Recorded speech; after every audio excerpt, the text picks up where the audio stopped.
Wading into the brilliant blue waters of the Caribbean Sea 5 years ago was nearly the last thing that nurse Nicole Moore ever did. She was viciously attacked by a bull shark and lost 60% of her blood, an arm, and was left with a permanently disfigured leg. It's all laid out in a new book called Shark Assault, an amazing story of survival, and she's with us now here in studio, and I can't believe you're here. I know I said this when I first met you. I can't believe you're here. I'm very lucky to be here. I can't believe you're here. Like, it's ridiculous that you're here. It is. You should be dead. I should be. I should be shark food in the water. Well, I wouldn't have put it that way, but okay. Before we tell this story, I do want to turn the clock back, though, and talk a bit about your childhood, because I wonder whether a lot of the adversity that you went through as a child, and we're talking about your mom who battled with mental health issues. We're talking about a sexual assault that you yourself had to deal with. Yes. I wonder whether facing all of that gave you a kind of a resiliency that you ended up really needing when that shark decided to try to eat you. I believe it certainly did. Growing up was not the easiest childhood that any child should have to face. Where'd you grow up? I grew up in Mississauga, Toronto and Mississauga. And as you said, a mother with mental illness is very difficult for any child to watch. You know, it devour their family member. There were suicide attempts involved, and then alcoholism, and the sexual assault, as you mentioned. Just a whole bunch of things that contributed to my childhood. You know, a divorce eventually with my parents. So a lot to deal with, and it did definitely build me up to be a very strong person and understand that life can be unfair, and you got to just keep on going. You got to suck it up and go. Keep going forward. Exactly. You went into nursing eventually. I did. What drew you there?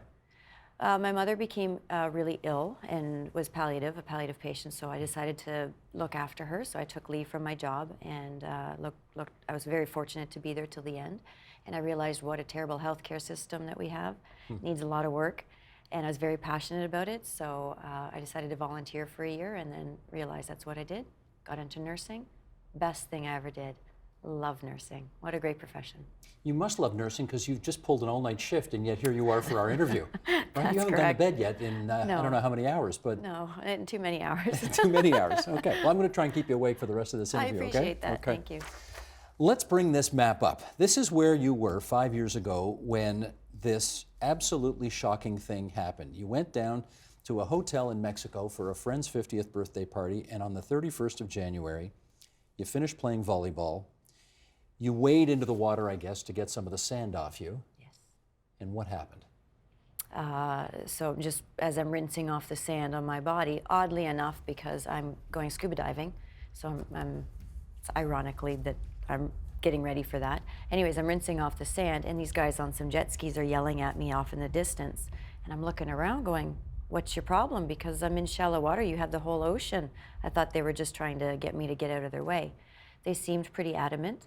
They were yelling pretty fiercely at me in Spanish, so I had no idea what they were saying. But I put up my hand and said, okay, and turned around and started to walk back to shore. So I'm only waist deep in the water, just above my waist. And while standing there, I didn't realize that they had seen two full-grown bull shark enter the shallow waters of their resort. So the lifeguards whistled their swimmers out of the ocean, and these guys on jet skis went out to try to corral these sharks to try to get them to go to deeper water.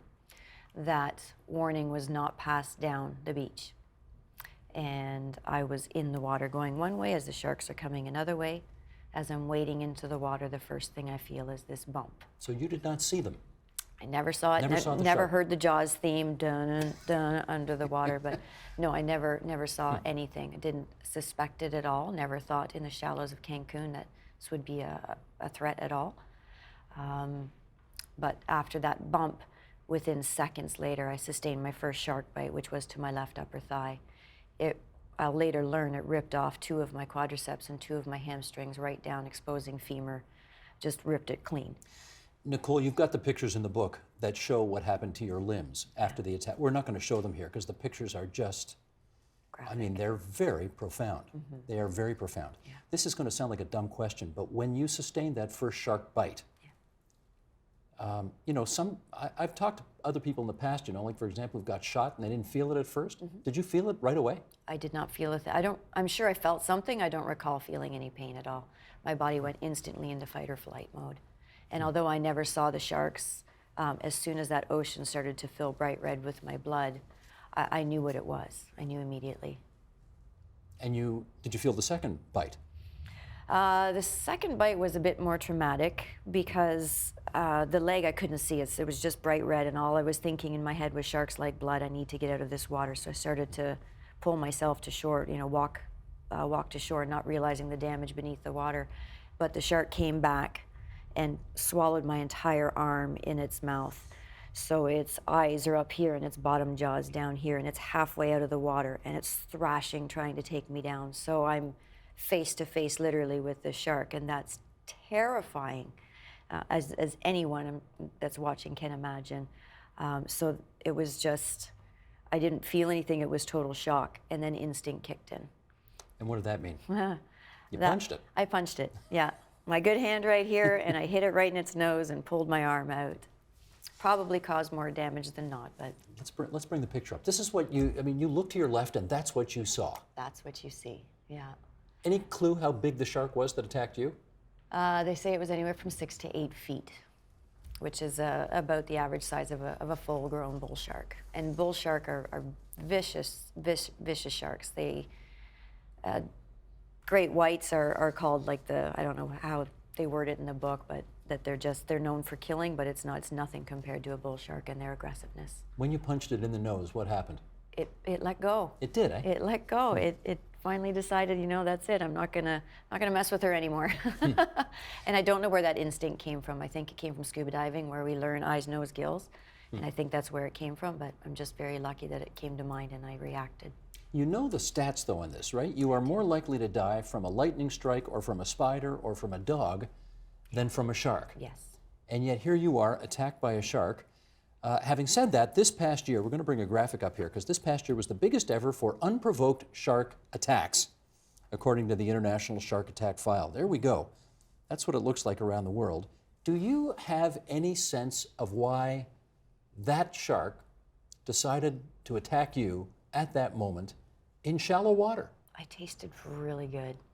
No, I'm sorry. You've got a sense of I have a humor sense about of all humor. this. I do.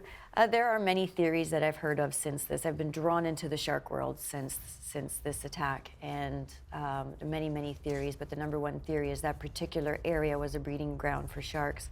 And when the hurricane came and took the reef and the beach out, they dragged sand to rebuild this, thus destroying their breeding ground. So these sharks, they're guessing a pair of sharks was coming in to mate and was threatened. So they were aggressively being hit by these guys on jet skis and being pushed in my direction. So they collided with me, wondering, is this part of the assault that we're enduring? They were agitated. It's so rare, as you said, that sharks attack, and I don't want anyone to be discouraged from going into the water because of my story. It's just, you should go in the water, you should enjoy. If there's sharks around, they usually will swim away and not bother with you. Just make sure no one's hitting them. How angry are you at the guys on the jet ski who may have, by virtue of what they were doing, made the sharks angrier? Not angry at all with them. No, I went back and I was fortunate enough to meet them. And the first thing that they did was started to cry. They were quite emotional because they felt guilty and they were carrying this guilt. But all they were doing was trying to do what was best. You've gone back. I have gone back. You've gone back to the scene of the crime. I did, yeah. Why'd you want to do that? I needed to go back to make sure that I wasn't harboring any type of fear whatsoever. I have been fortunate not to suffer any post-traumatic stress, not even a single nightmare about sharks because of this. But I thought, maybe if I go back to that area, maybe there'll be something that's hiding and I need to face that. So back to the exact scene of the attack and back into the water. And we've done so with my family and every year since. I've and been without great incident, with it. obviously. Without incident, thank goodness, knock on wood. Sheldon, top of page 5, this picture. Do you remember this? Do you have any memory of this? That's no, you. That was, I can't believe that someone actually snapped that picture. Oh, the joy of today of social media, because that's what my friends and family were seeing first, that pasty pale look of death on my face. I was pretty much dead at that point. You could see it. You have no recollection of that moment yourself? I remember lying on the beach, being strapped on the backboard, yes, being carried about. I remember the whole thing. I was awake and alert and orientated through the whole thing, and in fact, directing my care on the beach as much as I could. You said in the book, I'm at death's door. So you knew your mortality was on a razor's edge at that moment. I did. So what did you say to yourself to try and hang in there? Well, a lot of it was my nursing that kicked in. As soon as I reached a point where I couldn't breathe, I knew that I had lost so much blood that I was what's called hypovolemic, not enough blood to exchange in my lungs. And the next point is that the heart just stops then. It can't sustain that. So I'm living this, and I realize what's happening as I'm gasping for air, and I just want to go to sleep. So I talked to the two responders that were next to me, and I said, keep me awake. And then I just tried to keep calm and keep my heart rate as low as I could to keep any exchange or any demand low. Keep me awake? It was a very conscious effort on my part to stay awake and stay alive. And Keep me awake because if you fall asleep, you will die? yes. You will. I knew if I had fallen asleep, I would die. And I kept thinking of my children. I have two beautiful girls. And I kept thinking of them and my wonderful husband. I'll get emotional now. And just keep on fighting for them. Mm-hmm. If I recall, it was, I can't die like this. I have to stay alive for my family. Yeah, I don't want my children to lose their mother this way. Mm-hmm. Okay, you are a registered nurse. We pointed that out. The general manager of the hotel. The Carlos book is de filled Silva. with interviews, right, of other Yeah. people who, because obviously you couldn't remember everything, but Yes. so the book is filled with Peter interviews. Jennings did a fantastic job in this book of going further and finding the missing pieces to the story and pulling it together, very dramatic. And Carlos de Silva, the manager, was one of them. And the book describes you as sort of directing your own first aid at that moment. Where do you have the presence of mind to do something like I that? have no idea. And I really think that when you're faced with trauma, that's what the body does. It just kicks into gear and into survival mode. And I love trauma, hopefully not my own ever again, but that's my nursing that kicked in. So. They put you in an ambulance. It was a very bumpy ride to the hospital. You got to the hospital. What kind of, how would you describe the kind of medical care you received there? It was shocking. It was actually appalling because I can't breathe. I've lost over 60% of my blood at this point. I am dying. I'm lying on that table dying, and everyone is standing around not doing anything while I'm lying on the trauma table. And there's this argument going on in Spanish, and I hear assicuración. And I know I don't speak Spanish, but I speak Italian, and assicurazione is insurance. But here I am, I'm wearing a bikini like you just showed in the photo. It's not like I'm hiding an insurance card somewhere. So I couldn't tell them I had insurance. And they demanded, they went out and they demanded, number one, that someone pays for the ambulance that I just took. Before they treat you, they want to make sure they're going to get paid.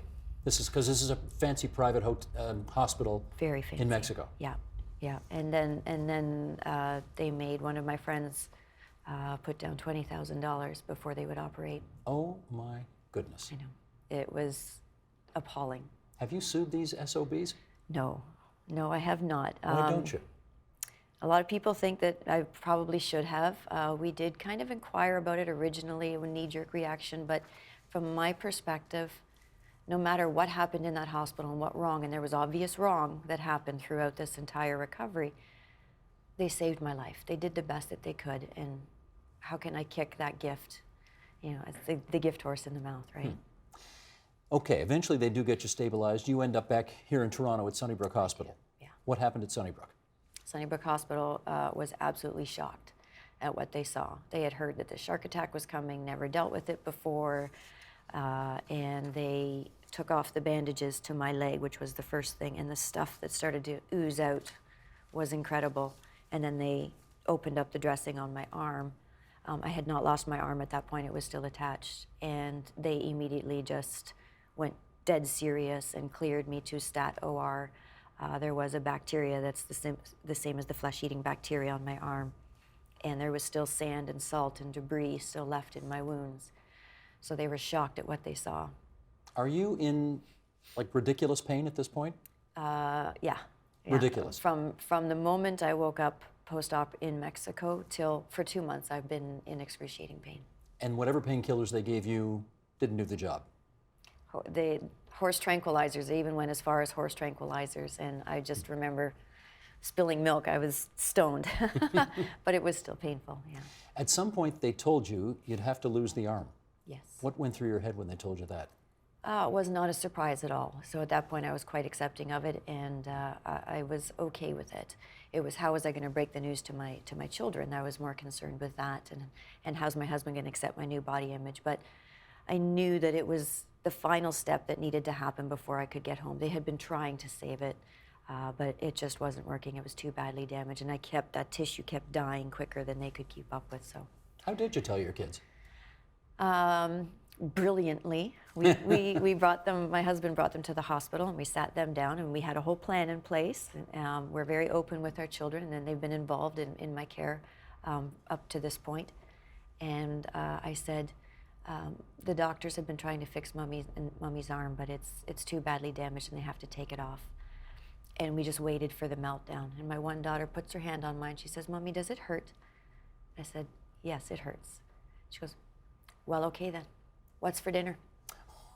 And off they went running around. The kids are resilient and wonderful, and it came off shortly after, and they have been great with it. Yeah. I want to pick up on something you said a moment. That's an unbelievable line. Oh my God, what's for dinner? Obviously, you have no issues around body image right now because here you are. You were wearing a sweater when you came in here, and you decided to take the sweater off. There are pictures of you in the book, obviously, with your baseball team colleagues. Yes.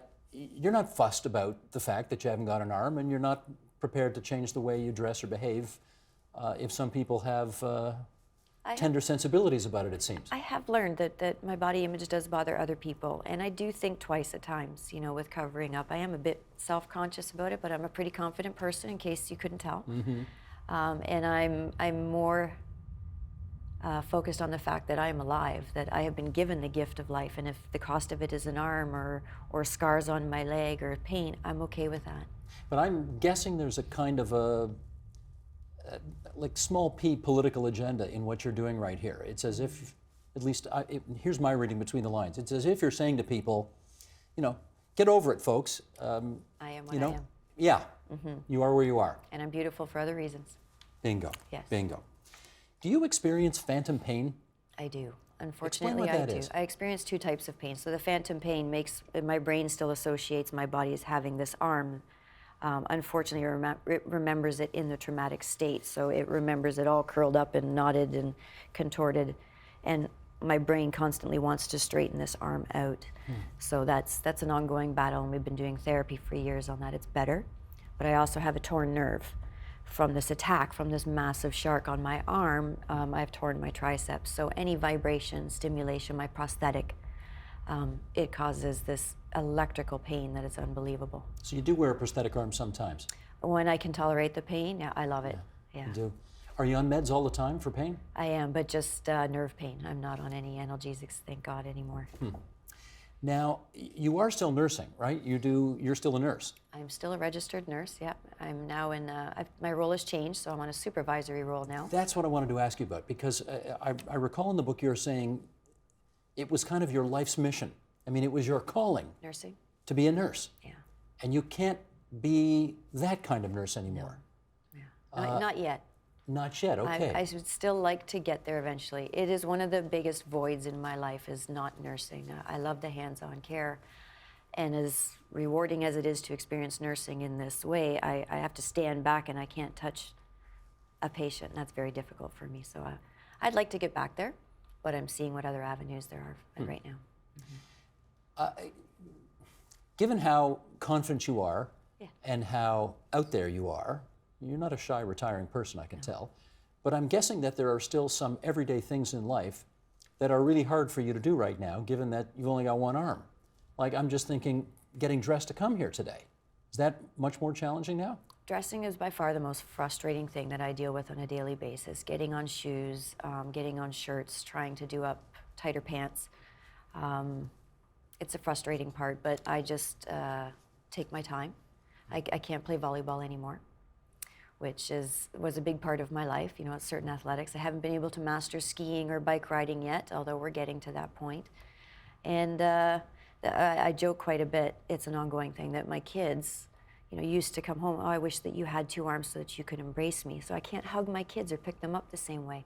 But now we have the standing line. But that's okay, come over here and I'll hug you harder with one.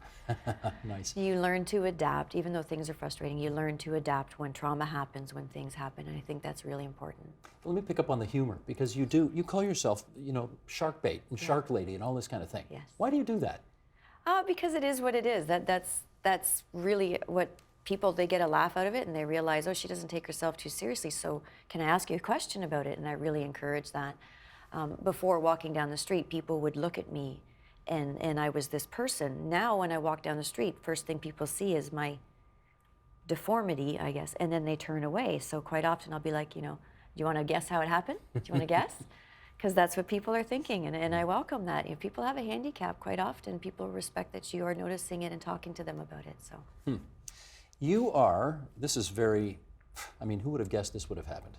You're a shark advocate now. I am. You've been attacked by a shark in the most profound way, and yet you're spending a considerable amount of time going to bat for sharks now. How come?